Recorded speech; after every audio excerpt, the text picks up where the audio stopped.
One শামাইলিহিম ওয়ালা তাজিদু আকসারুহুম শাকিরিন।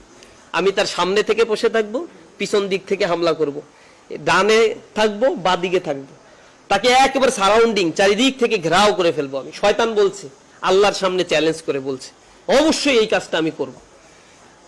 আর আল্লাহ রাব্বুল আলামিনকে বলছে ওয়ালা তাজিদু আকসারুহুম শাকিরিন, আপনি তাদের অধিকাংশকে শুকরগুজারীদের অন্তর্ভুক্তই পাবেন না। আপনি যে তাকে সৃষ্টি করছেন বেমালুম সে ভুলে যাবে, সে জাহান্নামীদের কাতারে চলে যাবে, সে দুনিয়া ভোগীদের কাতারে চলে যাবে, সে ইস্তারাউ বিহি সামানান কলিলা, কোরআন শিখলেও উচ্ছিষ্ট ভোগীদের কাতারে যাবে। এই কোরআন বিক্রি করে সে উচ্ছিষ্ট ভোগ করবে, এখান থেকে ইনকামের ধান্দা করবে, মানুষের হেদায়েতের জায়গায় সে যাবে না। সুতরাং এই রাস্তাটাকে আমি দেখাবো, সোজাসুজি কোরআন থেকে তাকে বিমুখ করার চেষ্টা করব। যদি এই জায়গা থেকে বিমুখ করতে না পারি তাহলে ছদ্মবেশ ধরবো, ছদ্মবেশ ধরে ওই দারুণ নদওয়ার বৈঠকে যেরকম ফেরেশতা সেজে গেছিল